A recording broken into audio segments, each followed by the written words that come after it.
Hello साथियों, स्वागत है आपका आज की क्लास में। आज हम बेसिकली बात करेंगे सेक्सुअल रिप्रोडक्शन के बारे में। इससे पहली क्लास में हमने पढ़ा दिया था एसेक्सुअल रिप्रोडक्शन के बारे में, अलैंगिक जनन के बारे में। आज हम बात करेंगे सेक्सुअल रिप्रोडक्शन के बारे में। बेसिकली सेक्सुअल रिप्रोडक्शन होता क्या है? एक ऐसा रिप्रोडक्शन सिस्टम जिसके अंदर मेल और फीमेल, नर और मादा की दोनों की ज़रूरत होती है। जो ऑफस्प्रिंग डेवलप होगी, जो संतान डेवलप होगी, वो दोनों के कॉम्बिनेशन से होगी। ठीक है, इसमें मेल और फीमेल दोनों की रिक्वायरमेंट होती है। मेल से निकलने वाले होते हैं मेल गैमेट। क्या निकलते हैं? मेल गैमेट, युग्मक बोलते हैं इसे। क्या बोलते हैं? नर युग्मक बोलेंगे। और फीमेल से निकलेंगे फीमेल गैमेट। ये दोनों गैमेट आपस में क्या होते हैं? फ्यूज़न होते हैं। क्या होते हैं? फ्यूज़ होते हैं, फ्यूज़न होते हैं। और फ्यूज़न होने के बाद ये बनाते हैं जाइगोट। क्या बनाते हैं? जाइगोट बनाते हैं। ठीक है, तो सेक्सुअल रिप्रोडक्शन सिस्टम के अंदर क्या होता है? मेल गैमेट का, मेल युग्मक का फीमेल युग्मक के साथ फ्यूज़न होता है, निषेचन होता है। उसके बाद बनता है जाइगोट, युग्मक बनता है। ठीक है, ये दो प्रकार का होता है। बेसिकली कितने प्रकार का होता है? ये दो प्रकार का होता है। एक होता है सिंगेमी और एक होता है कॉन्जुगेशन। क्या होता है? एक होता है सिंगेमी और एक होता है कॉन्जुगेशन। सिंगेमी में क्या होता है? परमानेंट फ्यूज़न होता है। क्या होता है? परमानेंट फ्यूज़न होता है। जो निषेचन की क्रिया होगी वो पूर्ण रूप से होगी। ठीक है, तो पूर्ण रूप से होने के बाद में क्या बनता है? जाइगोट बनता है। क्या बनता है? जाइगोट बनता है। और ये जाइगोट आगे चल के एम्ब्रियो और भ्रूण में कन्वर्ट हो जाता है। ठीक है, और कॉन्जुगेशन का मतलब होता है नर मादा अपने प्रोन्यूक्ली को एक्सचेंज करते हैं। क्या करते हैं? एक्सचेंज करते हैं। इसके अंदर टेम्परेरी पेयरिंग होती है। क्या होती है? टेम्परेरी पेयरिंग होती है बिटवीन द टू पेरेंट्स। दो पेरेंट्स के बीच में क्या होगी? टेम्परेरी पेयरिंग की जाएगी। ठीक है, और जब नर मादा अपने प्रोन्यूक्लियो को एक्सचेंज करते हैं, एक्सचेंज करने के बाद सेपरेट हो जाते हैं। एक्सचेंज करेंगे, उसके बाद वो सेपरेट हो जाएंगे, जैसा कि पैरामीशियम में होता है। किस में होता है? पैरामीशियम में होता है। ठीक है, तो दोस्तों अब हम बात करते हैं सेक्सुअल रिप्रोडक्शन इन फ्लावर के बारे में, कि फूलों में लैंगिक जनन किस तरीके से होता है। तो पौधों में, अगर फूलों की अगर हम बात करें तो फूलों में बेसिकली दो पार्ट होते हैं जो रिप्रोडक्शन में पार्टिसिपेट करते हैं। ठीक है, लैंगिक जनन में पार्टिसिपेट करते हैं। एक पार्ट होता है जो बिल्कुल सेंटर में होता है, जिसको हम कार्पेल बोलते हैं, जयांग बोलते हैं, या मादा रिप्रोडक्टिव ऑर्गन बोलते हैं। ठीक है, जो फूल के बीचों बीच में होता है। कहाँ होता है ये? फूल के बीचों बीच में होता है। इस पार्ट को हम बोलते हैं मादा लैंगिक जनन भाग। ठीक है, इसमें क्या क्या पार्ट होते हैं? इसमें ऊपर का सबसे बड़ा पार्ट आता है, पहला पार्ट होता है स्टिग्मा। क्या होता है? स्टिग्मा होता है, जिसको हिंदी में वर्तिकाग्र कहते हैं। दूसरा पार्ट आता है स्टाइल, जिसे वर्तिका कहते हैं। तीसरा पार्ट आता है ओवरी, जिसे अंडाशय कहते हैं। ठीक है, तो जो फीमेल रिप्रोडक्टिव ऑर्गन्स होते हैं वो किसी भी फूल के अंदर, फ्लावर के अंदर कहाँ होते हैं? सेंटर में होते हैं। कहाँ होते हैं? सेंटर में होते हैं। दूसरा पार्ट की अगर हम बात करें, दूसरा पार्ट आता है स्टेमन, जिसे मेल रिप्रोडक्टिव पार्ट कहते हैं। ठीक है, स्टेमन में दो पार्ट होते हैं। क्या होते हैं? दो पार्ट होते हैं। स्टेमन के अंदर कितने पार्ट होते हैं? दो पार्ट होते हैं। एक होता है एंथर। क्या होता है? एंथर, जिसे परागकोश कहते हैं। क्या कहते हैं? परागकोश। ठीक है, और दूसरा पार्ट होता है फिलामेंट। क्या होता है? फिलामेंट, इसे हम कहते हैं पुंकेश्वर। क्या बोलते हैं? पुंकेश्वर। इसमें तीसरा पार्ट भी आता है जो इन दोनों को जोड़ता है, कनेक्टिव। क्या आता है? कनेक्टिव पार्ट आता है। स्टेमन को हम क्या बोलते हैं? मेल रिप्रोडक्टिव ऑर्गन बोलेंगे। क्या बोलेंगे? मेल रिप्रोडक्टिव ऑर्गन बोलेंगे। ठीक है, तो दो पार्ट मैंने समझाया आपको। एक तो होता है सेंटर पार्ट, जो फूल के बीच में होता है, जिसे हम क्या बोलते हैं? मादा लैंगिक जनन पार्ट बोलते हैं। ठीक है, फीमेल रिप्रोडक्टिव ऑर्गन्स बोलते हैं, या अंडक बोलते हैं, कार्पिल बोलते हैं। ठीक है, इसमें क्या होता है? तीन पार्ट आते हैं। एक आता है स्टिग्मा, एक आता है स्टाइल, और एक आता है ओवरी। ठीक है, दूसरा पार्ट होता है मेल रिप्रोडक्टिव सिस्टम, जिसमें हम क्या देखते हैं? आपके एंथर देखते हैं, परागकोश। दूसरा आता है कनेक्टिव, और तीसरा क्या होता है? फिलामेंट। इस एंथर के अंदर गुच्छे के रूप में, जैसे ये एंथर का डायग्राम दिख रहा है, ये स्टेमन का डायग्राम है। इस स्टेमन के डायग्राम के अंदर आपको ये गुच्छे दिख रहे हैं। इस गुच्छे के अंदर होते हैं पोलन ग्रेन, जिन्हें परागकण बोलते हैं। क्या बोलते हैं? परागकण बोलते हैं। यही परागकण क्या कहते हैं? मेल गैमेट की तरह काम करते हैं। किसकी तरह काम करते हैं? मेल गैमेट की तरह। ये गुच्छे की फॉर्म में होते हैं। ठीक है, और दूसरा और अदर क्या पार्ट होते हैं फ्लावर के अंदर, एक पार्ट होता है सीपल। क्या होता है? सीपल। सीपल ग्रीन कलर का होता है और जो फूल होता है उसके नीचे होता है। इसका काम होता है जब फूल कली अवस्था में होता है, बड फॉर्मेशन की अवस्था में होता है, तो उसको प्रोटेक्ट करने का काम कौन करता है? सीपल करते हैं। और कई सारे सीपल लगे होते हैं। क्या लगे होते हैं? कई सारे सीपल लगे होते हैं, जिनको पूरे सीपल्स को मिला के क्या बोलते हैं? कैलिक्स बोलते हैं। क्या बोलते हैं? कैलिक्स बोलते हैं। और कैलिक्स को बाह्य दलपुंज बोलते हैं। क्या बोलते हैं? बाह्य दलपुंज बोलते हैं। ठीक है। इसका काम क्या होता है? जब फूल कली अवस्था में होता है, बड फॉर्मेशन की अवस्था में होता है, उसे एनवायरनमेंट से प्रोटेक्ट करने का काम होता है किसका? सीपल का। दूसरा आता है पीटल। क्या आता है? पीटल। पीटल को दल बोलते हैं। ठीक है। जो रंग बिरंगे कलर के, रंगीन कलर के क्या होते हैं? पत्तियां होती हैं फूल की। ठीक है। उन फूल को, उन पत्तियों को क्या बोलते हैं? पीटल बोलते हैं, दल बोलते हैं। और उन पत्तियों के समूह को क्या बोलते हैं? कोरोला बोलते हैं। इनका क्या फंक्शन होता है? इनका फंक्शन होता है कि जो कीट हैं या इंसेक्ट हैं, इंसेक्ट हो गए, बर्ड्स हो गए, ठीक है, उनको अट्रैक्ट करवाना। क्या कराना? उनको अट्रैक्ट करना। जैसे फूल के अंदर खुशबू आती है तो हम लोग अट्रैक्ट होते हैं कि नहीं होते? ऐसे ही इंसेक्ट को, मधुमक्खी को, मधुमक्खी फूल के पास आएगी, उसका रस चूसेगी और क्या कराएगी? शहद बनाएगी। ऐसे ये पीटल करता है। पीटल क्या करता है? इंसेक्ट और बर्ड्स को अट्रैक्ट करता है फूल की तरफ। ठीक है। क्यों अट्रैक्ट करता है? इसके पीछे भी रीज़न है, अभी थोड़ी देर में आपको मालूम पड़ेगा कि क्यों अट्रैक्ट करता है। इतनी बात समझ में आ गई आपको? सीपल का काम क्या होता है? जब फूल कली अवस्था में होता है तो उसको प्रोटेक्ट देने का काम करता है। पीटल का काम क्या होता है?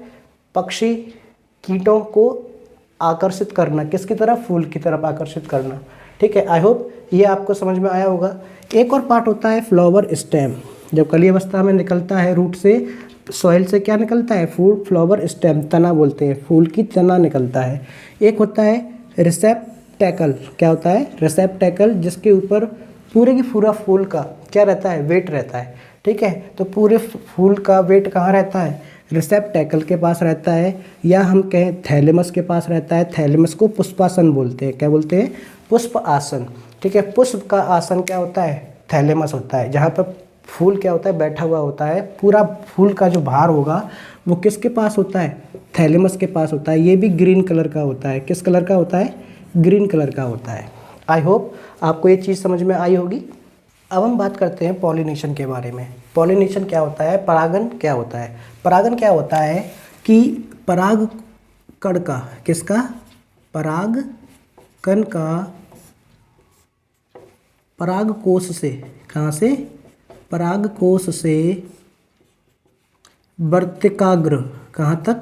वर्तिकाग्र तक आना क्या कहलाता है? पॉलिनेशन कहलाता है। परागन एक ऐसी अवक्रिया है जिसके अंदर परागकण, पॉलन ग्रेन जो है एंथर से स्टिग्मा की तरफ आते हैं, वर्तिकाग्र तक आते हैं। ठीक है। तो पॉलन ग्रेन का एंथर से स्टिग्मा तक आना, एंथर से स्टिग्मा तक आना, ये क्या होता है? पॉलिनेशन होता है। क्या होता है? Pollination. Pollination is the process in which the pollen grain are transfer from anther to stigma. ठीक है। अब देखिए, ये जो ट्रांसफ़र हो रहा है किसका? पॉलन ग्रेन का। किसका? पॉलन ग्रेन का। पॉलन ग्रेन का मतलब परागकण का। परागकण का जो ट्रांसफ़र हो रहा है एंथर से स्टिग्मा तक, ये दो तरीके से होता है। कितने तरीके से होता है? दो तरीके से। एक तरीका होता है स्वपरागण। क्या होता है? स्वपरागण। ठीक है। और दूसरा तरीका होता है परपरागण। परपरागण। ठीक है। स्वपरागण का मतलब सेल्फ पॉलिनेशन। क्या होता है? सेल्फ पॉलिनेशन होता है। और परपरागण को बोलते हैं हम, क्या बोलते हैं? Cross pollination. क्या बोलते हैं? Cross pollination. ठीक है। अब देखिए आप, अगर एक ही फूल के अंदर जो एंथर है, ठीक है, क्या है? एंथर है, परागकोश है, परागकोश के अंदर उपस्थित परागकण का उसके ही वर्तिकाग्र स्टिग्मा में आना क्या होता है? सेल्फ पॉलिनेशन होता है। क्या होता है? Self pollination. जैसे सपोज करो एक लोटस प्लांट है। ठीक है। लोटस का एक प्लांट है। उस लोटस के प्लांट में एक फ्लावर के अंदर जो एंथर के अंदर उपस्थित पॉलन ग्रेन है और वो पॉलन ग्रेन, ठीक है, कि हवा के माध्यम से या पानी के माध्यम से, बारिश का पानी आ रहा है उसके माध्यम से, ठीक है, स्टिग्मा तक अगर चले जाते हैं तो इसे हम स्वपरागण की क्रिया कहते हैं, सेल्फ पॉलिनेशन की क्रिया कहते हैं। ठीक है, सेल्फ पॉलिनेशन एक फूल के अंदर भी हो सकता है या फिर एक प्लांट के अंदर उपस्थित जितने भी फूल हैं उनके अंदर हो सकता है। ठीक है, क्योंकि एक प्लांट में उपस्थित जितने भी फूल होंगे वो जेनेटिकली क्या होंगे, सेम होंगे। ठीक है, इसे हम क्या बोलते हैं, सेल्फ पॉलिनेशन बोलते हैं। क्या बोलते हैं, सेल्फ पॉलिनेशन। एक फूल के अंदर एंथर से पॉलन ग्रेन का स्टिग्मा तक आना, ठीक है, वर्तिकाग्र तक आना क्या कहलाता है, सेल्फ पॉलिनेशन कहलाता है, स्व परागण कहलाता है। लेकिन जब एक फूल से दूसरे किसी प्लांट के फूल में जेनेटिकली सेम तो होने चाहिए, ठीक है, ऐसा नहीं है कि लोटस का परागकण किसी लेमन के प्लांट के परागकण में जाके मिल जाएगा, नहीं मिलेगा।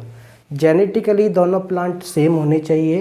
तो एक प्लांट के फ्लावर से पॉलन ग्रेन लिए जाएंगे और दूसरे प्लांट के स्टिग्मा में लगा दिए जाएंगे। ये होता है क्या आपका क्रॉस पॉलिनेशन। क्या होता है, क्रॉस पॉलिनेशन। देखिए समझिए, फ्लावर 1 है, अगर इसी फ्लावर के अंदर पॉलिनेशन होता है तो वो कौन सा है, सेल्फ पॉलिनेशन है।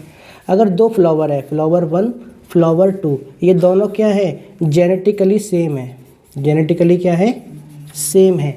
तो इस फ्लावर से एंथर इसके स्टिग्मा पे चले जाए, जो पराग कोश हैं, परागकण है, पराग कोश से इसके कहाँ पे चले जाए, वर्तिकाग्र पे चले जाए, तो उसे हम क्या बोलते हैं, क्रॉस पॉलिनेशन बोलते हैं। क्या बोलते हैं, क्रॉस पॉलिनेशन बोलते हैं। तो क्रॉस पॉलिनेशन 2 तरीके से होता है। कितने तरीके से होता है, 2 तरीके से होता है। एक होता है आपका बायोटिक फैक्टर के थ्रू, एक होता है एबायोटिक फैक्टर के थ्रू। किसके थ्रू, एक होता है बायोटिक फैक्टर, बायोटिक फैक्टर, ठीक है, बायोटिक फैक्टर होता है, और दूसरा होता है एबायोटिक फैक्टर। कौन सा होता है, एबायोटिक फैक्टर। बायोटिक फैक्टर को जैविक घटक बोलते हैं। क्या बोलते हैं, जैविक घटक। और एबायोटिक फैक्टर को बोलते हैं अजैविक घटक। क्या बोलते हैं, अजैविक घटक। ठीक है, अब देखिए बायोटिक फैक्टर में आते हैं आपके कीट आते हैं। क्या आते हैं, कीट। कीट के द्वारा जो पॉलिनेशन होगा वो क्या होगा, इंसेक्टोफिली होगा। क्या होगा, इंसेक्टोफिली होगा। ठीक है, और दूसरा बोले वर्ड के थ्रू होगा तो वो क्या बोलेगा, वर्ड के थ्रू जो क्या कहते हैं पॉलिनेशन होता है उसे एंथ्रोफिली बोलते हैं। क्या बोलते हैं, एंथ्रोफिली बोलते हैं। अब जैसे एबायोटिक घटक में क्या आते हैं, पानी आता है। क्या आता है, पानी। पानी से अगर क्या होता है, पॉलिनेशन होता है तो हाइड्रोफिली बोलते हैं। क्या बोलते हैं, हाइड्रोफिली। अगर वायु के द्वारा क्या हो रहा है, पॉलिनेशन होता है तो इसे अनीमोफिली बोलते हैं। क्या बोलते हैं, अनीमियोफिली बोलते हैं। ठीक है, ये आपके क्या है, पॉलिनेशन प्रोसेस है। क्या है ये, पॉलिनेशन प्रोसेस है। आई होप आपको ये समझ में आया होगा। एक और चीज़ बता दूं, जब पॉलन ग्रेन स्टिग्मा के पास आ जाता है, क्या आता है, स्टिग्मा के पास आ जाता है, यहाँ पॉलन ग्रेन आ गया तो कुछ समय में यहाँ से एक ट्यूब बनती है। क्या बनती है, एक ट्यूब बनती है जिसे पॉलन ट्यूब बोलते हैं। क्या बोलते हैं, पॉलन ट्यूब बोलते हैं।